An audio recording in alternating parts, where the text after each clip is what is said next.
Tempting recipes and വ്ളോഗ്സിൻ്റെ പുതിയൊരു വീഡിയോയിലേക്ക് എല്ലാ കൂട്ടുകാർക്കും സ്വാഗതം. അംഗനവാടി ഓർമ്മകളിലേക്ക് നമ്മളെ തിരിച്ചു കൊണ്ടുപോകുന്ന ആ ഒരു മഞ്ഞ ഉപ്പുമാവില്ലേ, ചോള ഉപ്പുമാവ്, നല്ല ഹെൽത്തി ആയിട്ടും ടേസ്റ്റി ആയിട്ടുള്ളൊരു കിഡിലും ഉപ്പുമാവ്. അപ്പോൾ ഇന്നത്തെ വീഡിയോ അതാണ്. സ്കിപ്പ് ചെയ്യാതെ ഫുള്ള് കാണണേ. ഇഷ്ടപ്പെടുകയാണെന്നുണ്ടെങ്കിൽ ചാനലൊന്ന് ലൈക്ക് ചെയ്യും, ഷെയർ ചെയ്യും, കമൻറ്റ് ചെയ്യും, സപ്പോർട്ട് ചെയ്യും ചെയ്യണം. താമസിക്കുന്നില്ല, നമുക്ക് നേരെ വീഡിയോയിലേക്ക് തന്നെ പോവാം.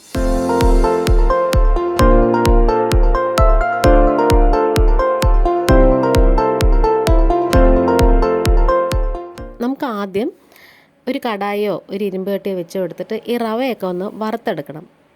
ഇത് റോസ്റ്റഡ് ആണെങ്കിൽ പോലും ഇപ്പോൾ പൊതുവേ നമ്മൾ ഉപ്പുമാവിൻ്റെ റവയൊക്കെ മേടിക്കുമ്പം അത് വറുത്തതാണ്. എന്നാൽ പോലും നമുക്ക് ഒന്നും കൂടി ഒന്ന് ചൂടാക്കി എടുക്കണം. അപ്പം അങ്ങനെ ചെയ്താൽ കുറച്ചുകൂടി നല്ല പെർഫെക്റ്റ് ആയിട്ട് കിട്ടേ. അപ്പോൾ നമ്മൾ കഴിവതും നോൺ സ്റ്റിക്ക് ഉപയോഗിക്കുകയാണെന്നുണ്ടെങ്കിൽ തടിത്തവി തന്നെ യൂസ് ചെയ്യാൻ ശ്രദ്ധിക്കണേ. അല്ലെങ്കിൽ സിലിക്കോണിൻ്റെ സ്പാറ്റിലായാലും മതി. നമ്മൾ പല സ്ഥലത്തും കണ്ടിട്ടുണ്ട് ഇതേപോലെ നോൺ സ്റ്റിക്ക് എടുക്കുമ്പം അതിൽ സ്റ്റീലിൻ്റെയും അല്ലെങ്കിൽ ചട്ടുകം അങ്ങനത്തെ സംഭവങ്ങളൊക്കെ യൂസ് ചെയ്യുന്നത്. അങ്ങനത്തെ ഞാൻ റവയൊക്കെ വറുത്ത് മാറ്റിയിട്ട് തണുക്കാൻ വേണ്ടി അങ്ങ് മാറ്റി വെച്ചിട്ടുണ്ട്. എന്നിട്ട് അതേ കടായിൽ തന്നെ ഒരു 1.5 ടേബിൾ സ്പൂൺ വെളിച്ചെണ്ണയും 1 ടീസ്പൂൺ കടുകും പിന്നെ കുറച്ച് ഉഴുന്നുപരിപ്പും ഒരു വറ്റൽമുളക് 3 മുറിച്ചതും കുറച്ച് കറിവേപ്പിലയും കൂടി ഇട്ട് കൊടുത്തിട്ടുണ്ട്. ഇനി അതിലേക്ക് ഒരു 3 പച്ചമുളക് മുറിച്ചതും, എരിവില്ലാത്ത പച്ചമുളകാണ്, ഒരു കൈപ്പിടിയോളം ചുവന്നുള്ളി നുറുക്കിയതും, ഒരു ചെറിയ കഷ്ണം ഇഞ്ചി നുറുക്കിയതും കൂടി ഇട്ട് എടുത്തിട്ടുണ്ട്. ഇനി ഇത് നന്നായിട്ട് ഇങ്ങനെ ഒന്ന് വഴറ്റിയെടുക്കണേ. നല്ല അടിപൊളിയായിട്ട് വഴറ്റിയെടുക്കണം. നമ്മൾ ഈ ഉപ്പുമാവൊക്കെ ഉണ്ടാക്കുമ്പോൾ ഉണ്ടല്ലോ, കഴിവതും സവാള എടുക്കുന്നതിന് പകരം ചുവന്നുള്ളി എടുക്കുന്നതാണ് ടേസ്റ്റ്. പിന്നെ നമ്മൾ എളുപ്പത്തിന് വേണ്ടിയിട്ട് ഞാനും എടുക്കാറുണ്ട് ചിലപ്പോഴൊക്കെ സവാള, പക്ഷേ ടേസ്റ്റ് കൂടുതൽ ഇതിനാണേ. ഇനി നമുക്കിതിലേക്ക് ആവശ്യത്തിനുള്ള ഉപ്പ് വെള്ളം ഒഴിച്ചു കൊടുക്കാം. അപ്പോൾ നിങ്ങൾ ഉപ്പ് പൊടിയോ പരലോ ആണ് ഉപയോഗിക്കുന്നതെങ്കിൽ അത് വേണമെങ്കിൽ എടുക്കാം. അപ്പോൾ ഇതുപോലൊന്ന് അളന്നെടുക്കുമ്പോഴാണ് എനിക്കത് കറക്റ്റായിട്ട് കിട്ടുന്നത്.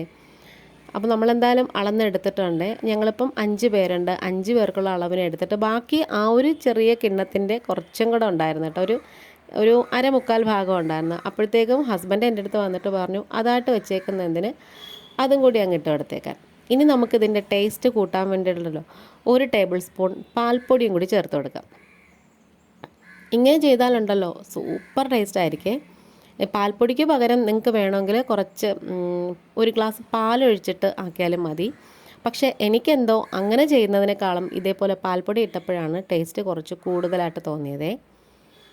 ഇനി നമുക്ക് കുറച്ച് വെള്ളം ഞാനിവിടെ തിളപ്പിച്ച് വെച്ചിട്ടുണ്ട്. അത് മൊത്തവും ആദ്യമേ എടുത്ത് കമിഴ്ത്തരുത്. കുറേശ്ശെ ആയിട്ട് നമുക്കിങ്ങനെ ഒഴിച്ചു കൊടുത്തിട്ട് ഇതൊന്ന് നന്നായിട്ട് മിക്സ് ചെയ്ത് യോജിപ്പിച്ചെടുത്തതിന് ശേഷം അടച്ച് വെക്കണം. ഇത് പെട്ടെന്നങ്ങ് വെന്ത് കിട്ടും കേട്ടോ. എന്നാലും നമ്മുടെ റവ ഇല്ലേ, ബോംബെ റവ, അതിൻ്റെ അത്രയും പെട്ടെന്ന് വെന്ത് കിട്ടത്തില്ല. അതിനേക്കാളും കുറച്ചും കൂടെ താമസം എടുക്കേ.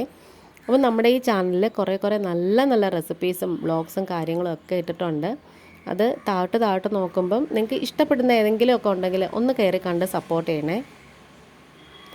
ഇത് വെന്ത് വന്നപ്പോഴത്തേക്കും കുറച്ചുകൂടെ വീർത്തൊക്കെ വന്നിട്ടുണ്ട് കേട്ടോ. നല്ല ടേസ്റ്റാണ് കേട്ടോ.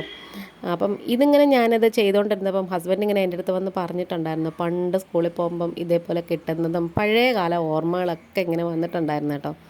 ഇനി നമുക്കിതിലേക്ക് തേങ്ങയും കൂടി ചേർത്ത് കൊടുക്കാം. ഇച്ചിരി കൂടുതൽ തേങ്ങ ചേർക്കണം, എങ്കിലേ അതിനൊരു ടേസ്റ്റ് നല്ല അടിപൊളിയായിട്ട് കിട്ടത്തുള്ളേ. നടുഭാഗത്ത് തേങ്ങ ഇട്ടിട്ട് ഞാൻ ബാക്കി ഭാഗം എല്ലാം കൂടി തട്ടിപ്പൊത്തി വെച്ച് കൊടുക്കുകയാണ്. ഇനിയും ഒന്നുകൂടെ വെന്ത് കിട്ടാനുണ്ടേ.